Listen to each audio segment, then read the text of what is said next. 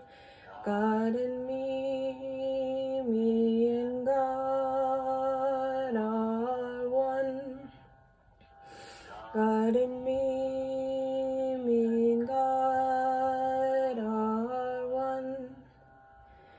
God and me and God are one. God and me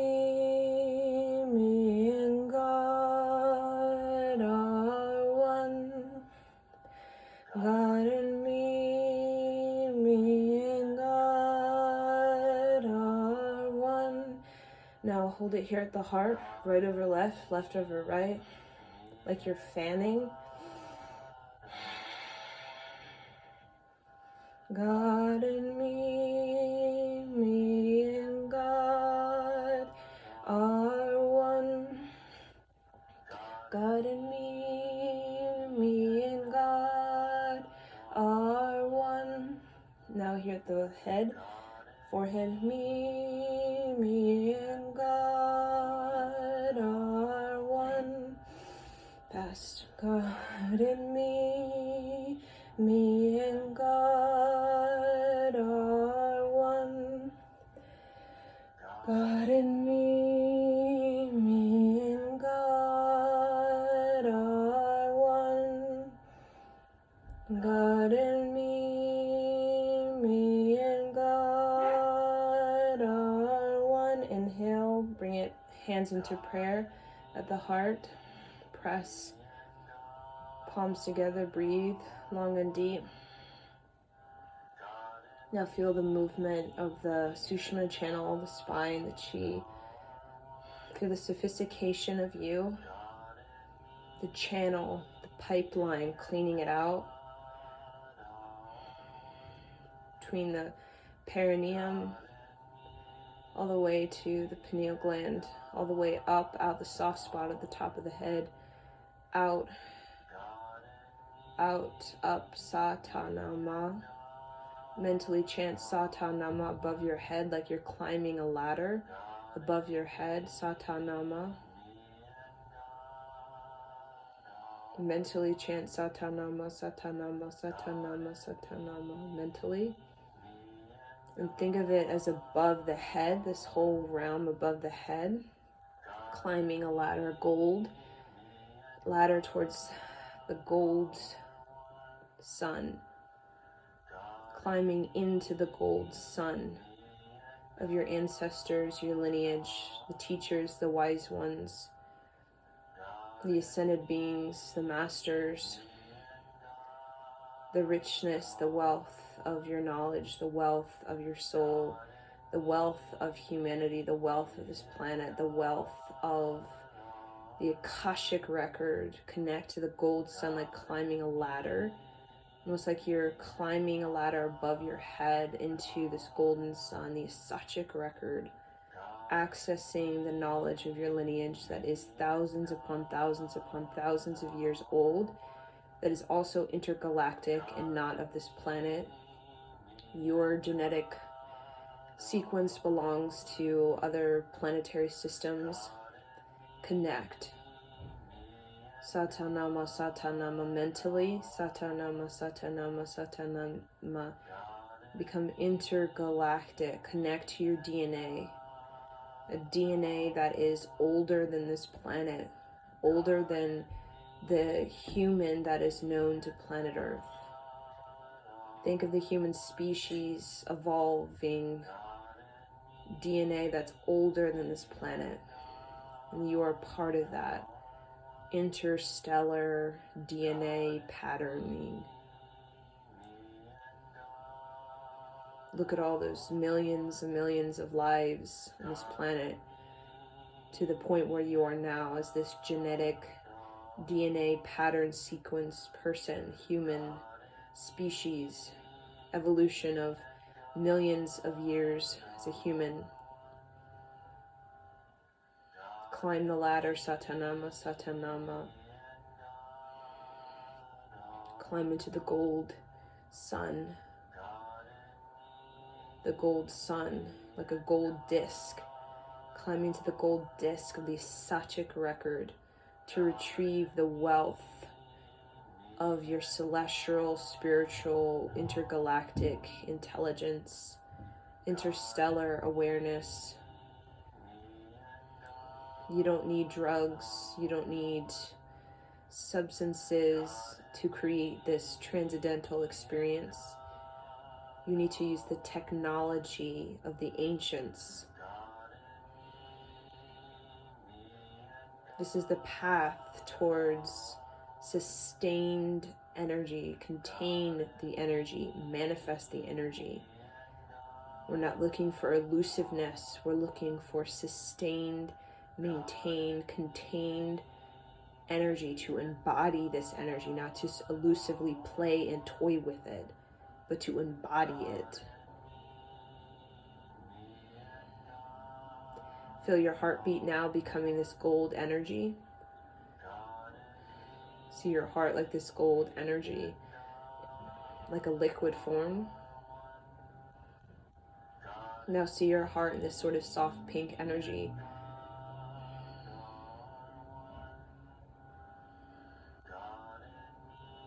This sort of goldish, pinkish, rosy color, dark with sort of red, pinkish. And see the Sushmana channel, the central pipeline, the spine. See it blue, royal blue. See each vertebrae, the whole spine, from the tailbone all the way up into the brain as blue, royal blue. And see both hemispheres of the brain equalized. As the spine equalizes, the brain equalizes. As the spine harmonizes, the brain harmonizes, and vice versa. As the prana harmonizes both hemispheres of the brain, the spine begins to calibrate both sides of the body to be more rhythmically equalized. Inhale. Exhale. Continue to listen. Inhale. Exhale. Powerful breath. Inhale. Exhale. Powerful breath. See God as the gold sun, the gold heart, the gold disc above your head. See it as the heart. Grateful for the heart, for the heartbeat, the most prevailing force within us, the strongest force, the strongest impact, the strongest vehicle, the strongest engine, the strongest fuel, the strongest power surge is the heart, the commanding, demanding leadership of the heart. It is the start, it is the end, it is the in-between, it is the power, it is the courage, it is the nerve. The heartbeat goes up, the heartbeat goes down. We can regulate it through the strength of the navel, the nerves, the breath. There to help us connect with the moon of our soul, our infinity, of our destiny, of our sovereignty, of the virtues, of our soulful philosophies, our spiritual fulfillment, creative fulfillment, alchemy, healing, transformation, powering, ease, poetry, poetic, lyrical, musical, capable, possible, potentiated. Further, see the moon now. See yourself inside the moon, like a baby inside a womb, a sack, a water sack. See yourself inside the waters of the moon, the water sack of the moon. And feel total ease, feel total contentment, feel the inner child. Feel your own child, that is you, in the womb of your mother. See your fetus, that is you.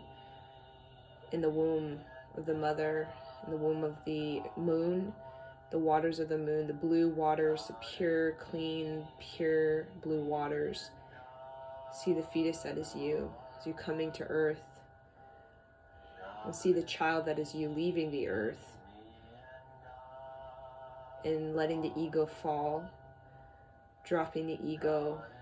Feel that moment, what it's like to feel the dropping of the ego and the total acceptance of your divinity. The sort of poetry, the joy inside the womb of the moon as the child and the pure sound, the pure frequency of your celestial communication, your fulfillment, your wholeness, your sense of completion, your sense of infinity, your sense of beauty, gratitude, grace, radiance, pure creativity, pure fearlessness, the womb, the child and the moon, the child living in the moon, connected to the water sac, connected to the waters, the river, the ocean, feeling the protection, feeling the intuition, feeling the intelligence, the instinct, the animals, the plants, the sophistication of animals, plants, the moon, the waters.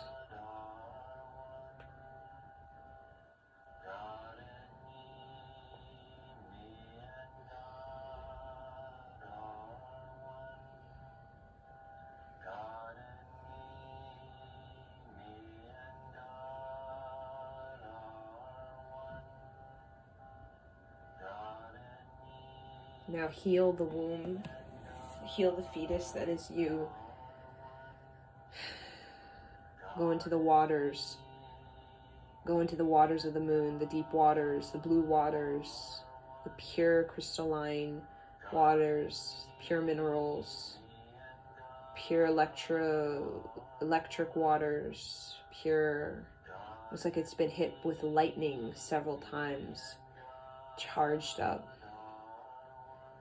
Bathe in those waters like a spiritual bath, feeling the scent of the flowers, the herbs, the scent of the earth, the soil, the dirt, the ocean, the shells, the sand, all inside this moon, the waters of the moon. Feel this sort of pure, clean, nourishing, nutrient power seeping into your pores, going into your blood stream, going into your internal waters, the internal waters of your body, going into the muscles, the tissues, soaking you.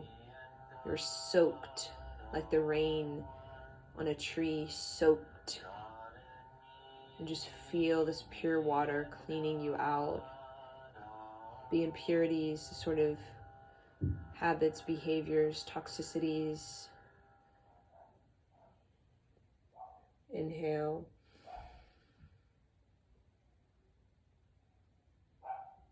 Total silence. Exhale. Inhale. Exhale. Now inhale. Exhale. Now drop your hands down and close your eyes and feel like you're facing your inner child, your 5 to 9-year-old self, and literally chant into the forehead of your inner child. See yourself at 5 to 9 years old and literally chant into their forehead, like you're programming the brain, the projection of your inner child with this code. R1, God and me and God are one. Sending this to your inner child. God and me and God are one. Putting it into their forehead. See this inner child that is you, this 5, 6, 7, 8, 9-year-old self.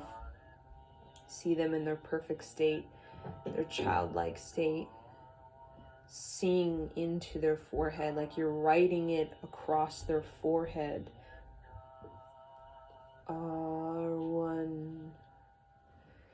God and me and God are one.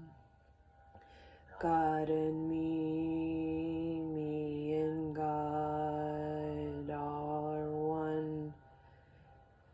God and me and God are one. Now see the ancestors all around you as though they're chanting with you.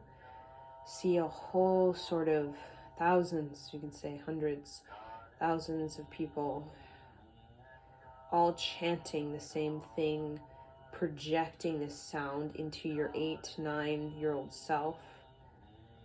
All chanting. See the father, the mother, grandfather, grandmother going up the sort of vertical ladder of your ascended beings, people who have come here to earth and left. See all these people chanting with you, beside you.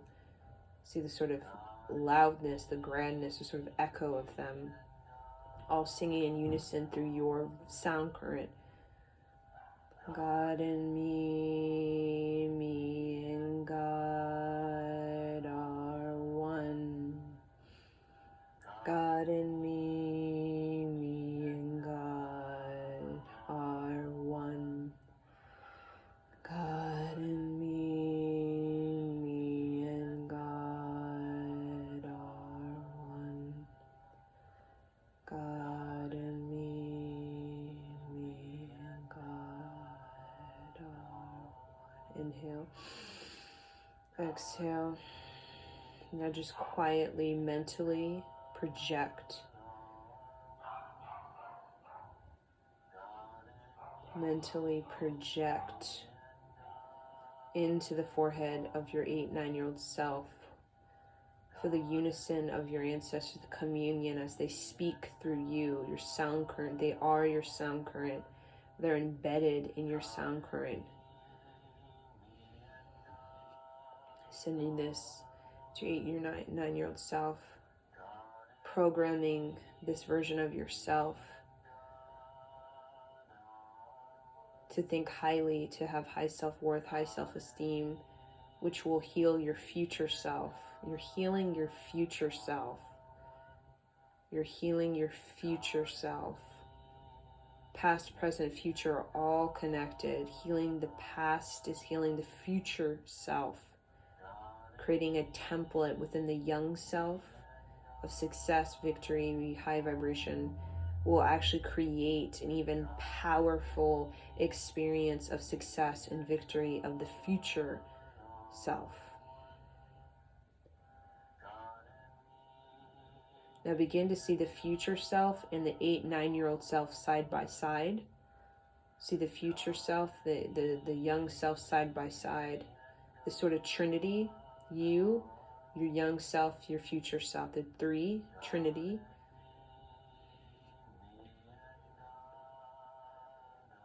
See the sound current going in a circle, like a triangle, to you, your inner child, your older self, future self, back to you, sort of in a triangle. Okay, you're both in a sort of triangle formation, singing to each other, passing this sound to each other. It's moving through each of you. You're all connected. As the time dissolves, there's no barrier of time or space. There's this complete emergence of this future self, the you that is here, and the young self, 8, 9-year-old self.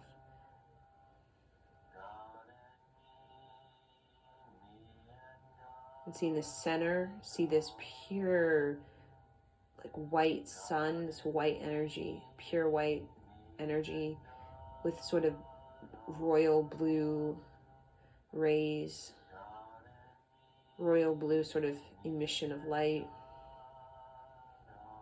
See that sort of excellence within you, your past you, the child you, and the future victory, alchemy, manifestation, sort of coding, patterning, sort of symbol of you, sort of language, a light language of you, sort of radiance, participation, sort of gift of you, offering.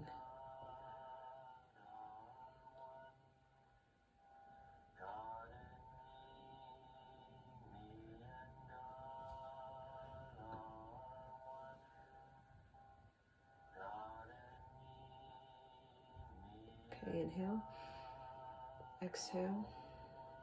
We'll tune out with one long sat and short nam. Inhale. Sat